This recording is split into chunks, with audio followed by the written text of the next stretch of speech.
下面呢，我们看一下在 PRCC 中进行音频的常规设定，包括音频的调整。首先，我们在这个基本工作界面中打开相应的目录，打开相应的序列，这边呢可以对应我们的文件。比如说，我们看一下这个音频文件，我们知道音频文件，当你导入之后，你会看到它的这个预览，你可以放大和缩小。大概我们知道呢，这个就是我们的声音，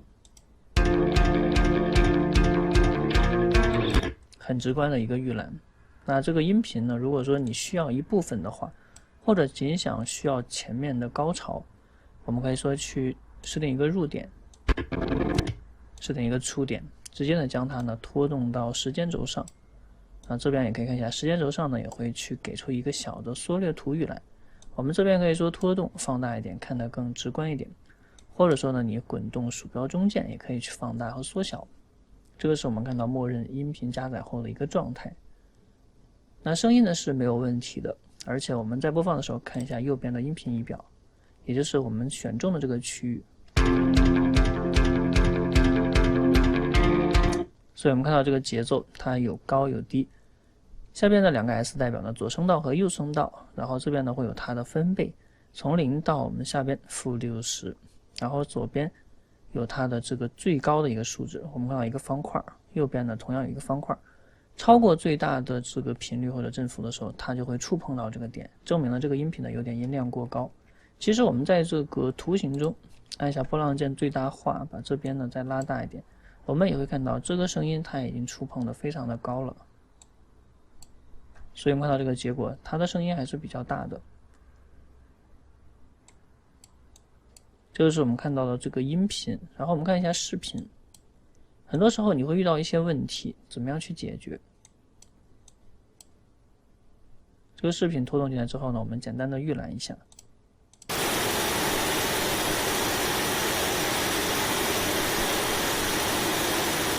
我们注意到左右声道它的这个整体波形的高度是不一致的，而且这个噪音非常明显。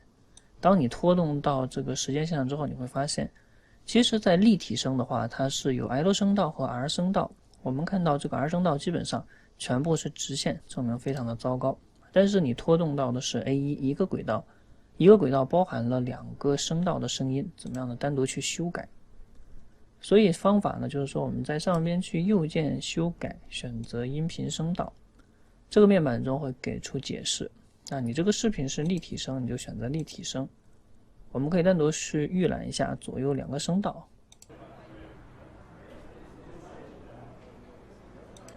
左侧是这个环境音，基本上没有问题。然后看一下右侧右声道的杂音，那么这样我们就知道了这个问题的所在。我们可以说去把立体声全部用左声道去输出，所以在 LR 的地方都用 L 声道去代替，确定。那么这个时候你再拖动进来的话，再听一下这个片段。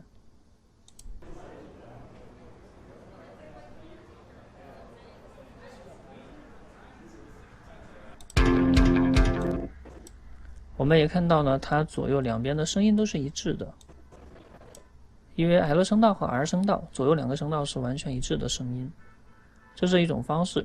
然后我们再右键去修改看一下，你也可以说把立体声换成单声道。单声道我们知道呢，你可以用 L 声道显示或者是 R 声道显示。我们知道 R 声道是噪音，所以就保留 L 声道，确定。当然这边会给出一个提示，我们确定一下。你可以再次呢去拖动一下，这个时候我们看到，在这个预览图上我们看到 L， 这个呢只显示一个 L， 那前面的这个视图呢显示的是2个 L， 因为我们修改了素材之后，它也会同步在时间轴上呢做出相应的修改。我们再看一下这个视频，同样是2个声道，聽一下这个声音。I think first and foremost is just quality. There's a lot of breweries out there preaching, quality first and using. 其实你会发现左声道偏高一点，右声道偏低一点，声音基本上没有太大问题。但是我们也可以单独进入修改去预览一下左侧的声道。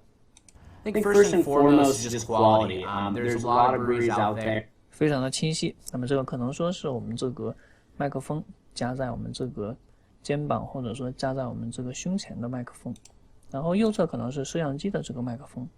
Preaching, quality first and using high quality. 所以它的这个空间感听起来会更远一点。所以你希望非常清晰的话，多选择左侧这个声道，然后用立体声或者是单声道保留某一个声道。然后下一点呢，我们要说的是，在单声道中，如果说你用2个声道的话，这边就会出现2个剪辑2个声道，你可以用 L 和 R 去标记2个单声道，确定。这个时候仍然是有提示，我们看一下这个区别。你会发现你拖动之后，并不像之前简单的说只有一个 A1， 这个时候 A2 呢也会去占用我们这个声道的空间，拉大一点。其实我们看到，在这个 A1 上 ，A1 的图层占用的是我们 L 声道 ，A2 图层占用的是 R 声道。但是整个文件我们都可以呢去单独选取，比如这个声道、这个声道、这个视频。所以针对于立体声的话，我们可以单独去拆分成不同的声道对它进行编辑，然后你也可以去选择某一个声道直接去删除。这个都是一些常规对音频问题修复的方法。然后在这个音频在它修改的时候，除了我们看到立体声和单声之外，还有自适应。自适应的话呢，我们看到这个声道呢就非常的多了，这个就不做过多解释了。那么做多轨道的时候，我们才会去用这样的参数 5.1， 那么它分为我们这个一个轨道，我们来看一下，分为左声道、右声道，还有我们这个中置环绕，再加上我们这个左环绕、右环绕，再加上低音炮，所以说它会有6个参数。当你有6条线路的时候，你可以这样的去做，相应的去分配你的轨道。所以自适应的话呢会更复杂一点，我们看到呢多达将近32个声道。我们可以呢去做多个线路的时候采取 5.1 或者是自适应，但一般我们做剪辑而言基本上都是立体声，偶尔呢会去除一些问题采用单声道。知道这个音频或视频问题的这种来源和修改之后，在这个剪辑上怎么样去控制音量的大小，这边呢我们继续呢去打开第2个目录，去理解一下这些功能的用法。那么整个片段中，我们看到这个片段还有这个添加的内容也是非常的多，所以好的分类也是非常的重要。我们可以说简单的先去预览一下。Craftsmanship, quality, and community spirit. That underlies everything we do. You got steam in your face, it's wet. And community spirit, we're trying to clubs Aside from here, my favorite thing about the is definitely got very lucky found interesting talent. 其实呢，我们通过快速的预览也发现，声音呢有高有低，每个人的阐述对白，它的声音音量大小也是不同的。背景音乐呢虽然保持一致，但是我们看到这边不同的这个场景，它的这个片段的声音，比如说这一层，或者说中间的某一层，都是完全不一致的。所以这边呢会涉及到一个好的技巧问题。那么这个呢我们就不做过多演示，我们直接呢去打开第2个序列。那你会发现呢片段仍然是相同的，但是说序列结构发生了一些变化。这边我们稍微的往上拖动一下，那注意拖动的时候不要拖动到片段，我们拖动的是整个时间轴。这样呢我们看到这个片段上边呢都是我们这个视频，下边都是音频。那么这个好的习惯呢也是非常的重要。比如说 A1 层这边有这个 M 还有 S，M 代表静音， S 呢代表独奏，我们可以按一下 S 单独听一下 A1 层的声音。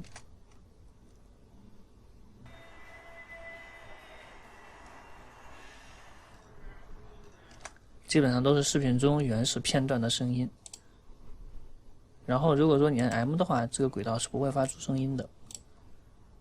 那由此我们 A2 呢是一个角色， A3 是一个角色， A4 它又是一个角色。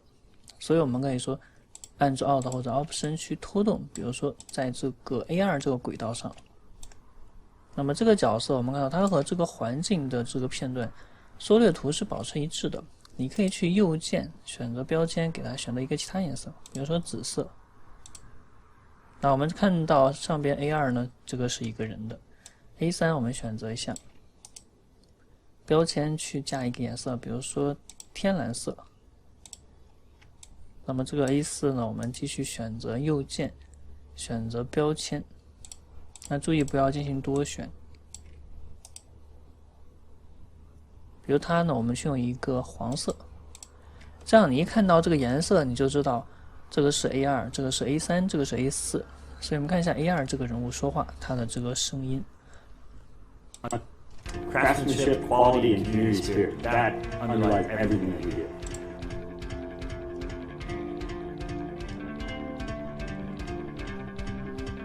Craftsmanship, we have Casey and his team. 基本上第一个人物说话的声音呢，它基本上是在-6左右，音量还是比较高的。我们再看一下第二个人。So I always tell people that if you want to become a brewer, you have 基本上你看到了红点，证明这个分贝呢超过了0，音量呢有爆音或者是破音，有点偏高。那么再看一下第三个人。quality.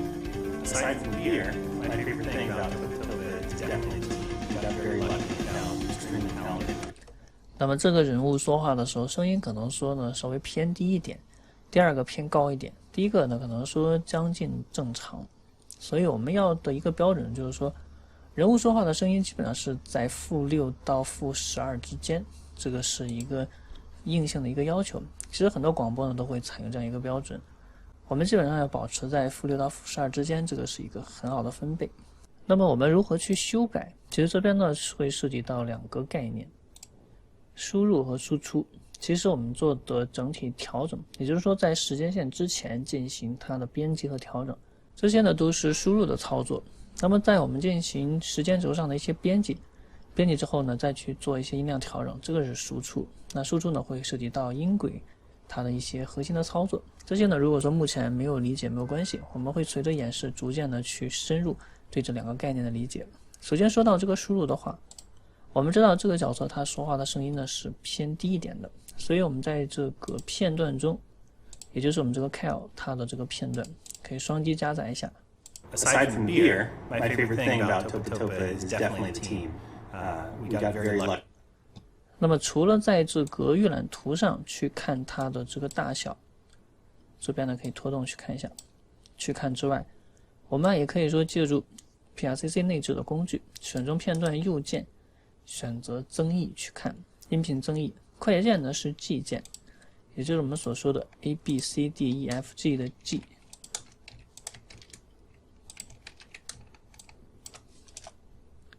那这个时候我们就可以呢按一下 G 键打开这个增益，这个面板中给出了我们这个峰值振幅是-7.6，也就是说它最大触碰到的点，也就是说它在播放的时候最大碰到的点可能说就在-7.6这个位置。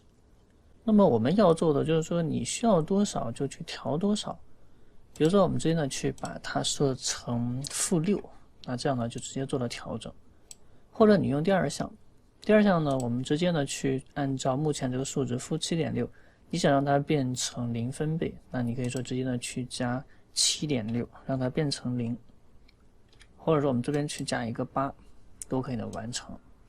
这时候音量肯定会变大，我们可以听一下。Lucky and found extremely talented, extremely passionate people. 我们看到你调到0的话，这边肯定会触碰到0这个位置，出现了这个红点。但是呢，在这个时间线上，比如说 A4 的这个位置，我们再去预览一下。那这边我们点击一下 S 键，单独呢去听一下。Aside from beer, my favorite thing about Toba is definitely the team. We got very lucky and to work with. Toba is definitely the team. We got. 我们发现了本质的区别，这个也就是输入和输出的区别。我们调的增益它是一个输入，而在这个时间轴上调的是一个输出。所以虽然你在左边设置了音效，但是右边呢没有进行过调整，所以这个结果呢它完全还是按照输出的结果进行去操作。那么在这个增益的地方，我们要再说一下，如果你设置好分贝之后，比如说你设置成0分贝确定，那这个时候它播放的就是0分贝。然后再打开的时候，你可以基于这个基础上，比如说再去减3个分贝，那这个时候它的运算之后就变成了-3。如果你改成-6减6个，那么它的分贝就会变成-6。所以你看到上面灰色数值呢会发生变化，基于你现在的参数进行变化。而且我们也会看到它所触碰到的峰值振幅也会随着你的调整发生变化。所以最关键的地方就是说，你先设定好一个大体的分贝，然后基于这个分贝是加一点还是说减一点，正数是加，负数呢是减。这个是我们对 A4 层做的一些操作，然后静音一下其他的图层。我们单独看一下 A2 层，那么 A2 层呢也是我们这个人物的对白。Craftsmanship, quality, and community spirit. That underlies every. 两个片段其实通过试听之后，那么我们会发现呢，第一个片段声音稍微大一点，可能高于负6；第二个呢，基本上在负6左右。Craftsmanship, quality, and community spirit. That underlies every. 所以我们可以说选中第一个片段，按下 G 键，这边你就可以说去给它减一点，比如说去减3个分贝。那减的话呢，我们去用第二个参数，这边呢去减，因为做运算，所以这边取消一下，重新打开，选择调整，我们在这边去给它减去3个分贝，确定，相当于降低了一点，那这个图形也会发生变化。Craftsmanship, quality, and community spirit. That underlies everything. 所以听起来可能说目前呢还是比较一致的。如果你觉得不够或者说多了的话，随时在这个调整中再去减一个，或者说再去加一个。所以先调整好整体，再去加和减。如果觉得正好的话，可以微调加和减。其实更多的时候呢，个人是倾向于用这个输出去做调整。其实输出我们也说过，也就是对音量这个级别直接进行控制。那么不是说用我们这个增益，音量级别呢，也就是我们看到的这些横线。所以我们看到这个是输出级别。那么这里我们就继续去切换另一个片段，可以相应的静音其他的轨道。那这边我们就 solo 显示，独奏一下 A3 这个轨道，其他的轨道静音一下。这边也可以说适当的把这个空间拉大一点， A3 显示的更多一点。所以在拖的时候一定要注意不要触碰到其他的按钮，不然我们没有办法把它拖动下来。 So I always tell people that if you want to become a brewer, 这个音频我们看到明显偏大，那我们可以用刚刚我们说过的这个增益去调，选中这个片段按下 G 键直接的去调，你可以去给它降3个，或者说直接的去手动把它设置成负6左右，确定。So I always tell people that if you want to become a brewer, you have to be. 基本上完全 OK。这个都是对输入的调整，然后我们把这个也静音下，再看一下最后 A4 中的这个输出的这个调整，刚才都是对输入进行调整，输出的话呢就是对中间这个线段控制。 Aside from beer, my favorite thing about Topa Topa is definitely a team. We got very lucky and found. 当你觉得音量不够的时候，你可以去拖这个线段，往上去加。我们可以一边拖一边去听。Aside from beer, my favorite thing about Topa Topa is definitely a team. We got very lucky and found extremely talented, extremely passionate people to work with. 所以我们看到你拖得越高，那它的这个分贝也会越高。当然也是取决于你的音频，如果你的音频声音本来就很小，这边我们调到0分贝。那么声音本来很小的时候，你再去怎么拖，它也没有办法增加到很大。所以说这个是输入所带来的作用，输出只是说再次对它的局部去做一些控制和修改。这个是可视化，直接的去拖，提高和降低。然后我们说一下这个快捷键，其实在做输入的时候，我们按一下 G 键就可以完成这些操作。输出的时候呢，会涉及到中括号，那中括号是提高、降低。如果按住 Shift 加中括号是3倍。所以我们看到，当你选到这个线的时候，这边我们就按一下波浪键最大化，选中这个线段，那么你可以直接去拖、提高、降低，下边也会有数值的提示。我们也可以按中括号直接去提高一个、降低一个。按住 Shift 的话就是3倍。所以这个仅供参考。一般来说呢，我们用中括号的几率还是非常多的，但是说你用这个 Shift 加中括号，这个还是非常少的。然后呢，还有一个特殊的功能，那这边我们就用这个音频的单独来看一下 ，solo 一下我们最后的这个音频，也就是 A5， 或者静音一下 A1 到 A4， 只把这个 A5 背景音乐呢显示出来。我们看到它的这个分贝，你按下 G 键，基本上呢接近于0 dB 左右，音量还是非常饱满的。那么这个时候我们把它切开，我们分不同的片段，然后每个片段呢我们都手动的去调一调。那这边我们按一下 G 键，这个比如说降个-6左右，给它降低-6，峰值呢发生了变化。那这个呢我们降一个-18，降得更低。然后这个片段我们去降一个-12，然后我们再去切一些片段，最后这个片段呢我们去降一个-24。由此你会发现每个片段音量大小都是截然不同，怎么样的快速去统一，让它变成相同的音量。所以有些时候我们在做背景配音的时候，你加了多段 MP3 歌曲或者是我们这个高清的歌曲，你发现呢这个歌曲跟这个歌曲音量不一样，这个跟这个又不一样，怎么样去调？其实呢这个时候用增益是最快的。打开所有的片段选中，按增益，这边你可以说整体去调。但是如果说我们用这两个功能，比如说都调成-3，你发现系统是可以实现这个操作的，因为本身我们是同一段音源，所以可以实现这个操作。那如果说你是不同音源的时候，这个操作可能会失效。所以说下边会有另外2个额外的选项：标准化最大峰值、标准化所有峰值。标准化所有峰值，也就是说你有音乐1、音乐2、音乐3、音乐4。4段歌曲你可以统一把它设成一个-12，确定，那么它就会统一，非常的平整。撤销一下，撤销之后我们再去选择一下，来看一下第3项。第3项它的参考呢，就是说基于你最大的峰值往下去减。比如说我们目前呢需要做一个-10左右，那第一段呢会发生变化，最后一段已经低于-10了，它就会去提升。